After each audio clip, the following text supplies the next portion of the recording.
Hi, 8th grade. We are here on Monday morning to do another lesson with you. Hope you're doing well and that you're ready to learn today.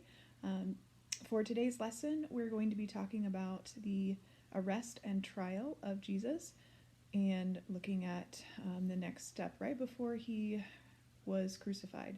So there's two parts to this lesson, but they're all going to be in this one video. And so first we're going to be looking at a PowerPoint that takes us through the time when he was in the garden and when he was arrested. And then for the second part, I'm going to have Paul and his friends help act out the story a little bit so you can see what happened when Jesus was on trial. And at the end of this lesson, you're going to be doing a discussion forum similar to what we did before, but with more questions. So be prepared as you're watching the lesson, thinking about the topics. The discussion questions are going to be those deep questions that make you think. So make sure that you're paying attention. If it helps you to take notes, you can do that, but it's not required, and I didn't prepare a notes sheet for you. Just if you want to take notes, you can do that. Okay, so we're looking at the arrest PowerPoint right now, and we're going to talk through that. And all of the verses that we're going to be referencing from this are from Matthew 26. So if you want to have your Bible open, you could have it open in Matthew 26, so you can read along anytime I want to pause and read verses. So Matthew 26, 36 to 75, we're going to reference a bunch of this and not read all of it, but talk about it. So the first thing that happens is after the Last Supper that we talked about last week, the disciples and Jesus head over to the Garden of Gethsemane. And there's a short section where it talks about them praying together. So they're in the garden called Gethsemane. And while they're in this garden, Jesus asks the disciples with him, and in this particular case, he's focusing on Peter and James and John, and he asks them to watch and pray with him because his soul is sorrowful. In verse 38, he says, "My soul is very sorrowful, even to death. Remain here and watch with me." So he's asked them to pray, and this happens multiple times because what keeps happening is the disciples fall asleep. So Jesus prays, he goes and he finds them asleep, and then he's like, "You couldn't even watch with me for 1 hour. Pray so you don't enter in temptation." And this happens 3 times. So we see the disciples not really fitting what Jesus is expecting them to, but they're human, and it's also nighttime and they're probably tired. So understandably, they might fall asleep while trying to pray. I personally have done that myself. Falling asleep while praying is a common thing that happens. In this time, let's look at what Jesus was praying, because this tells us some things about him. In verse 39, this is what it says. "And going a little further, he fell on his face and prayed, saying, 'My Father, if it be possible, let this cup pass from me. Nevertheless, not as I will, but as you will.'" So he's asking God to let this cup pass, which that he's referring to his coming death. He knows that's going to happen. But he's here asking God, if it's possible, let me not go through this. And I want you to think about why he's asking that. If his whole purpose is to save us, why would he ask to get out of that? But notice, though, at the end, even though he's asked to get out of it, he is surrendering to God. He's saying, even if I have to, I will do this if it is your will. So he is saying that God's will is the most important thing there, more so even than his feelings. So while this is happening, the people who are coming to arrest him are on their way. And so we see when we get to the next section, starting in verse 47, we have the section where Judas betrays Jesus, and he does so with a kiss. So he's still speaking. Verse 47, Judas came, one of the 12, and with him a great crowd with swords and clubs from the chief priests and elders of the people. Now the betrayer had given them a sign, saying, "The one I will kiss is the man, seize him." And he came up to Jesus at once and said, "Greetings, Rabbi," and he kissed him. So Judas is identifying Jesus with a kiss here, which is the opposite of what you would expect a kiss to be used for, right? Because a kiss is supposed to be a sign of love. And here Judas is using it to betray Jesus and give him up. But notice Jesus' response. Verse 50. Jesus said to him, "Friend, do what you came to do."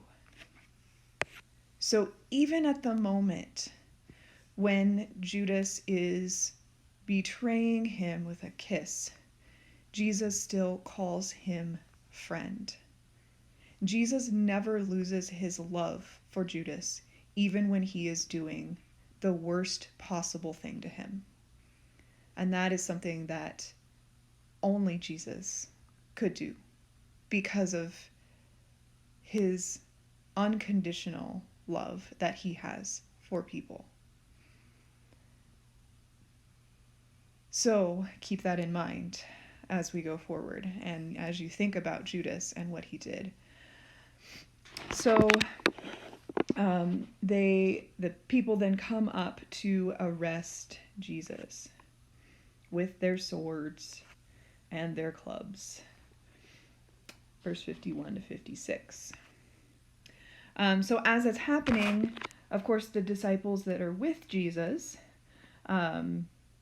do not want this to happen, and so they get out their own swords and try to fight back. And one of the disciples cuts off an ear of the high priest's servant. That's in verse 51. In Matthew, it doesn't identify this person, but another of the Gospels identifies him as Peter, which isn't surprising given Peter's impulsiveness and boldness that we've seen from him throughout the rest of the stories in the Bible. And when that happens, Jesus immediately says, "Wait, don't do that." Verse 52. Then Jesus said to him, "Put your sword back into its place, for all who take the sword will perish by the sword. Do you think that I cannot appeal to my Father, and he will at once send me more than 12 legions of angels? But how then should the scriptures be fulfilled, that it must be so?" So Jesus is like, I could fight back if I wanted to, but this is not the time for that. And taking up the sword means you're going to die by the sword. Anytime that you respond with violence, violence comes back to you. And so he tells them to put them away, and actually then he heals the ear of that servant, and then he allows them to take him and to arrest him, because he again says in verse 56, "This has taken place that the scriptures of the prophets might be fulfilled." And then we have the last sentence in this section where it tells us that the disciples all left him and fled. So given the fact that Jesus has said not to fight back, they're like, okay, well, if we can't fight back, then we are going to be arrested along with him. So let's just get out of here and, save ourselves. And basically they leave him. So now Jesus has been betrayed by one of his disciples. He has been abandoned by the rest, and he has been arrested. And then one more section of this that I just want to draw your attention to before we look at Jesus' trial is when Peter denies Jesus, and that's skipping down to verse 69. When Jesus has been taken into the court and Peter is outside of the courtyard. And we need to remember that Jesus has already predicted that Peter would deny him back at the Last Supper when they were talking about the betrayal. And Peter said, "No, I would never do that to you." Jesus said, "Before the cock crows, you will deny me 3 times. So in this section now, we come across the fact that there's all these people standing around outside the courtyard talking about Jesus being arrested, and they recognize Peter. They know that he was with Jesus because, he was one of the closest disciples. He was always with Jesus, and they recognize that. But he keeps denying it. So a servant comes up to him and says, "You were with Jesus, the Galilean." And he denied it, saying, "I don't know what you mean." And so he goes off to another place, and another person comes and said, "This man was with Jesus of Nazareth." And again, he denied it. "I do not know the man," with an oath this time. And then the third time, some other people come up and say, "Well, you're one of them because your accent, betrays you. You sound like them." And then in verse 74, he began to invoke a curse on himself and to swear, "I do not know the man." So he's even going so far as to cursing and swearing in denial of the fact that he knows Jesus, which is pretty intense. And right after that point, the rooster crows.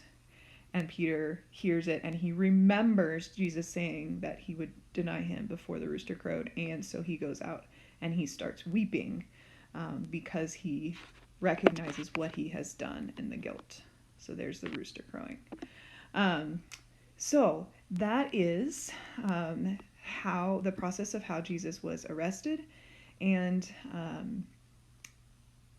I want you to think about the disciples and all of their different actions in this story, and what Jesus must have been thinking and feeling. Because first of all, they can't even stay awake to pray with him. But then we go through this process where they deny him, they abandon him, and one of them even betrays him. And yet Jesus continues to go forward and to do what needs to be done because he cares so much about people, and he knows that this is what he needs to do.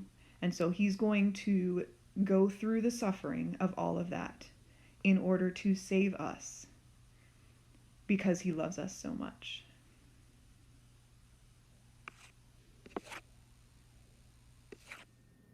Okay, for the next part of our story, we are going to do a little reader's theater. Now, the script for this is on Moodle if you would like to have it to read along, but we are going to act it out for you. If you were here, we would have you act it out, but you're not. So Paul and his friends are going to help out. So here's our characters. Paul is acting as Jesus. And then we have the high priest. We have the chief priests. These two are going to act as several characters. They're going to be witnesses and soldiers and the crowd. This is going to be Pilate. This is going to be Herod. And finally, this is going to be Barabbas. Enjoy. Scene 1, Sanhedrin. After being arrested, Jesus was brought before the Sanhedrin, the Jewish council of priests, elders, and teachers of the law. "This man has broken many of our laws. Who will bring witness against this man?" "We heard him say, 'I will destroy this temple made with human hands, and in 3 days will build another, not made with hands.'" "Are you sure that's what he said? I thought he said 3 weeks. Does it matter how long? He said he is going to destroy the temple." "Are you not going to answer? What is this testimony that these men are bringing against you?"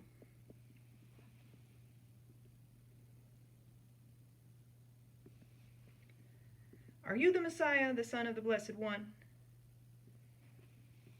"I am. And you will see the Son of Man sitting at the right hand of the Mighty One and coming on the clouds of heaven." "Why do we need any more witnesses? You have heard the blasphemy. What do you think?" "He deserves death for this blasphemy." Scene 2. Pilate. The chief priests took Jesus to the palace of Pilate, the governor. It was early morning. Pilate came out to meet them.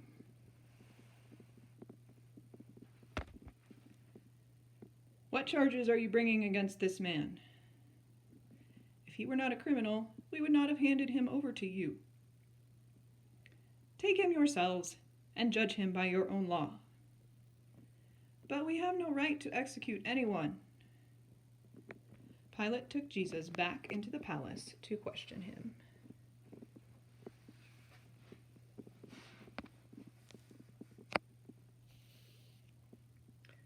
"Are you the king of the Jews?" "Is that your own idea, or did others talk to you about me?" "Am I a Jew? Your own people and chief priests handed you over to me. What is it you have done?" "My kingdom is not of the world. If it were, my servants would fight to prevent my arrest by the Jewish leaders. But now my kingdom is from another place." "You are a king, then?"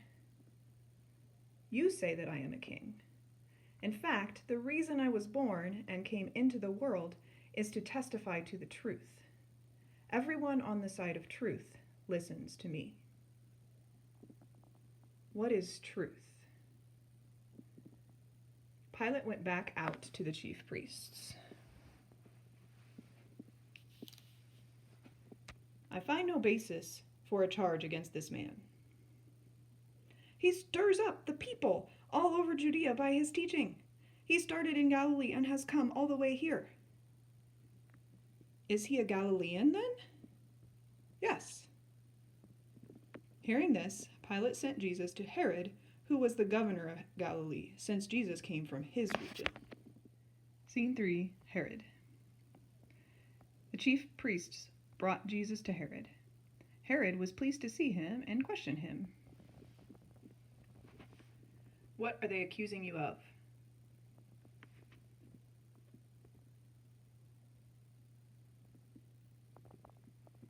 "He is plotting and stirring up the people. He speaks blasphemy. He claims to be a king. We have witnesses."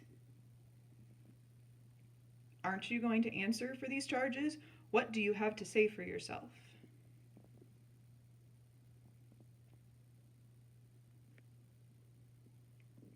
Herod and his soldiers put a robe on Jesus and began making fun of him.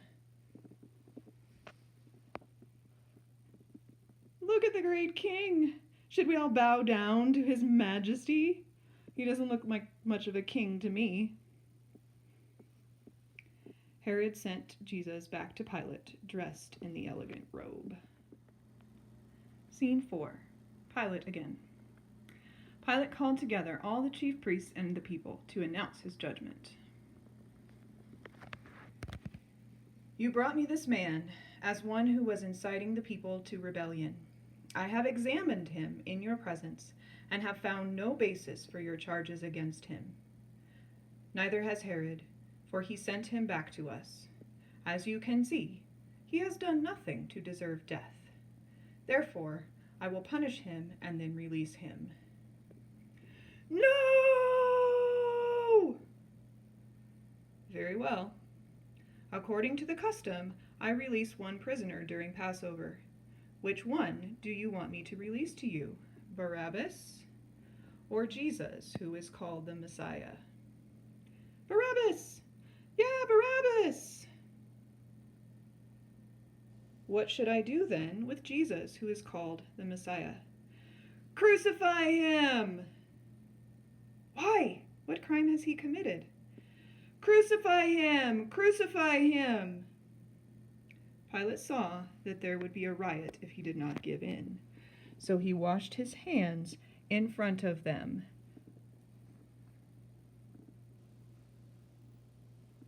saying, I am innocent of this man's blood. It is your responsibility. His blood is on us and our children. Pilate released Barabbas. Then he had Jesus beaten and handed over to be crucified.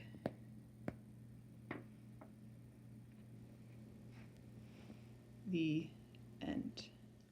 I hope you enjoyed our Reader's Theater and also learned a lot about how Jesus was put on trial and how he responded in the midst of that.